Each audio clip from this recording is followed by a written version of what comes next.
Hare Krishna. Question: there were cities in ancient times too. Even we see in the Mahabharata, the Ramayana, the Bhagavatam, there are descriptions of cities. So then, why is the Krishna consciousness movement so much against cities and so much talking about establishing farm communities and glorifying village life? Answer: no, the Krishna consciousness movement, the Bhakti tradition is inclusive. Bhakti is something which can be practiced everywhere, whether it is in the villages or the cities. And it is not that the Bhakti culture is against Bhakti wisdom and the Bhakti tradition is against cities per se. The point is that whatever is favorable for Bhakti, we practice it, and whatever is unfavorable, we put it aside. So now, yes, it's true that in the past there were cities also. Yes, Hastinapur, Indraprastha. When the Mahabharata, for example, describes how the Pandavas were given the forested, deserted, almost like haunted area of Khanda or Prastha as their share of the kingdom.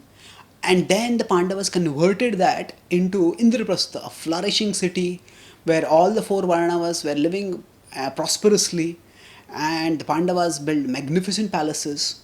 But Mahabharata talks about all this in a laudatory tone. Laudatory means very positive tone. So it does not disapprove this urbanization and the deforestation that was necessary for that urbanization.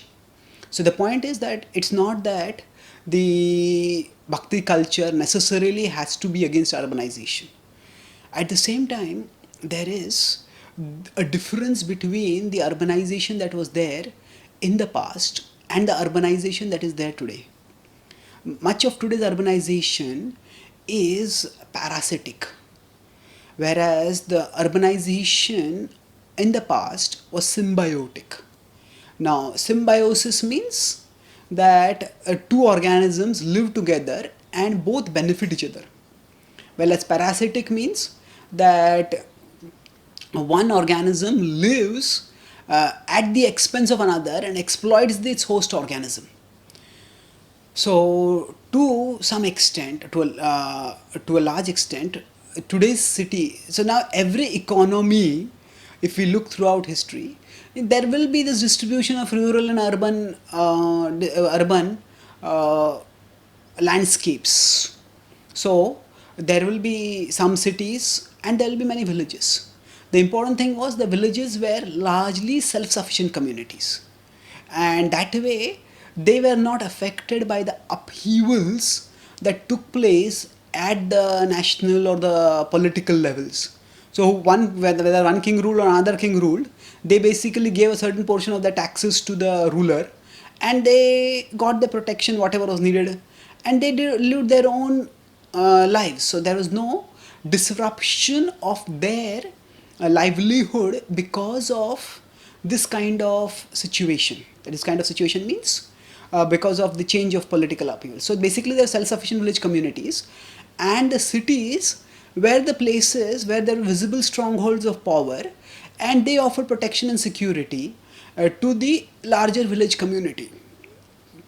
So there was prosperity in villages. If you see either the Bhagavatam or the Mahabharata, and they describe prosperity, they describe it in both terms. At one level, the gold and the ornaments and the prosperity of Dwarka is described, and at another level, the prosperity of the farms in terms of they having lavish crops, in terms of greenery and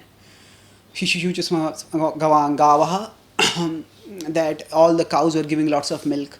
So there are both descriptions of urban prosperity and of rural prosperity in the Mahabharata or the Bhagavatam, whichever way we want to look, both scriptures.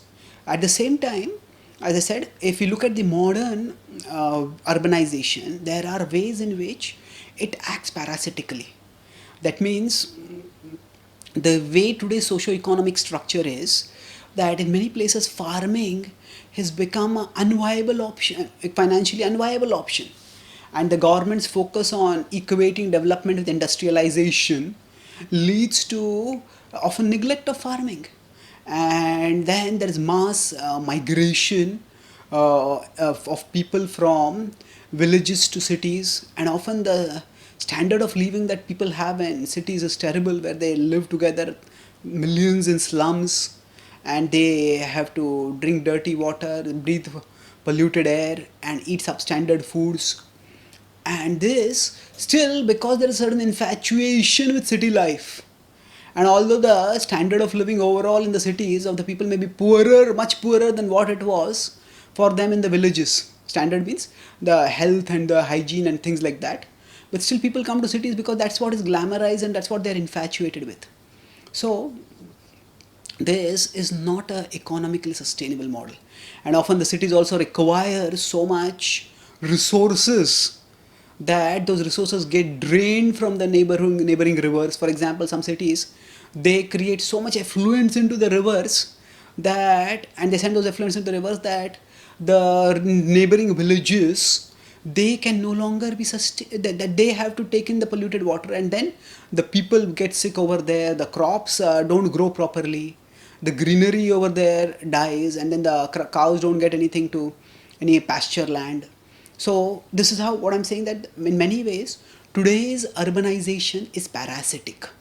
In fact, that is how most of the Yamuna has got dried and contaminated and polluted, and according to the UNO, according to United Nations organizations, it is basically one of the dead rivers. Although there are now plans to try to get fresh water back in Yamuna.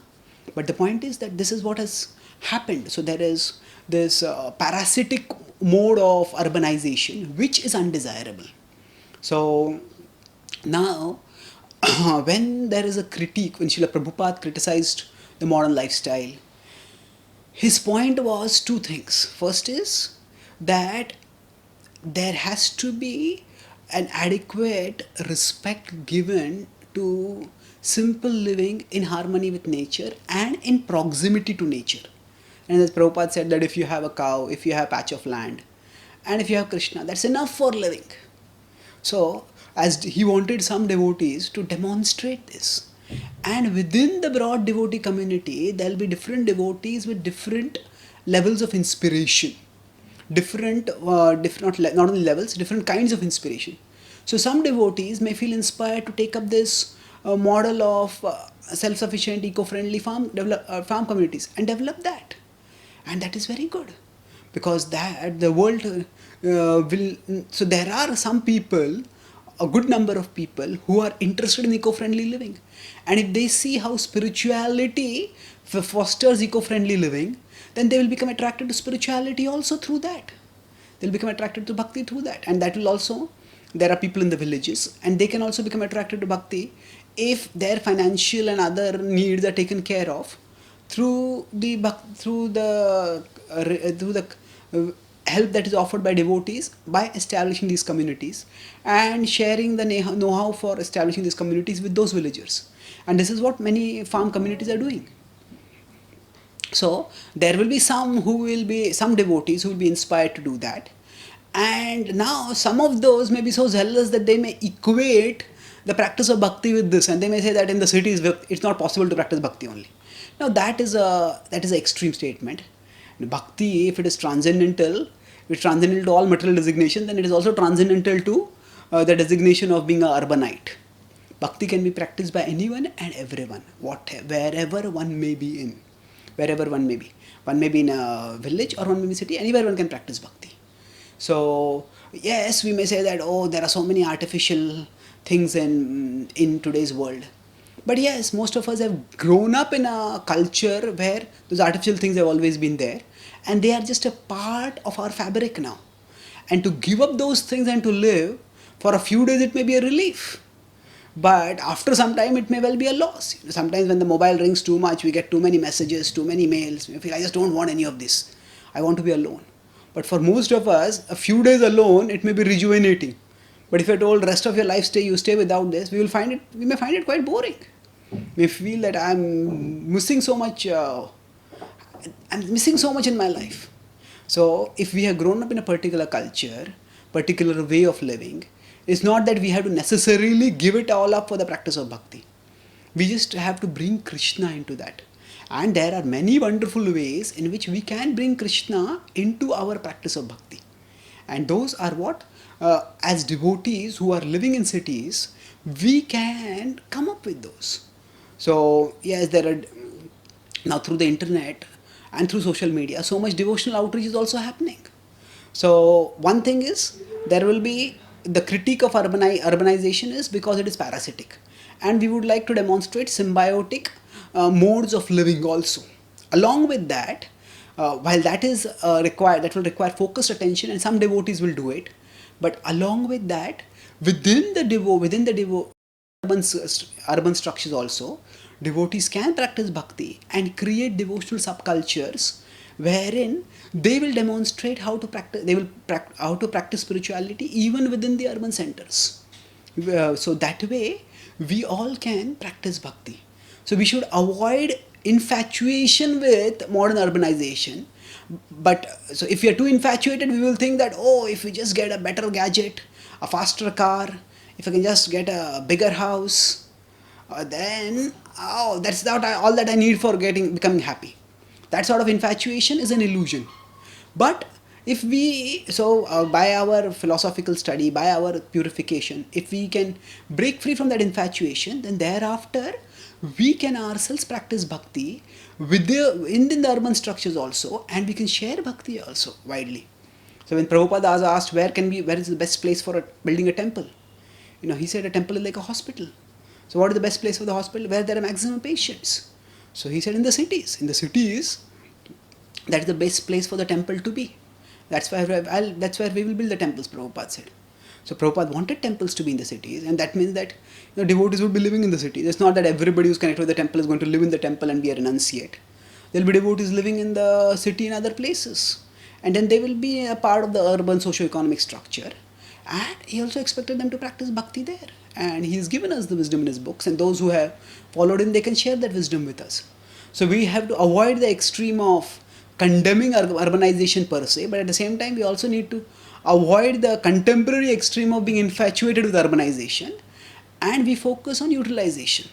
We on spiritual utilization and spiritualization of the rural life through self-sufficient, eco-friendly, Krishna-centered farm communities, and spiritualization of the urban life by by exemplifying how we can practice bhakti even within these urban settings. Thank you. Hare Krishna.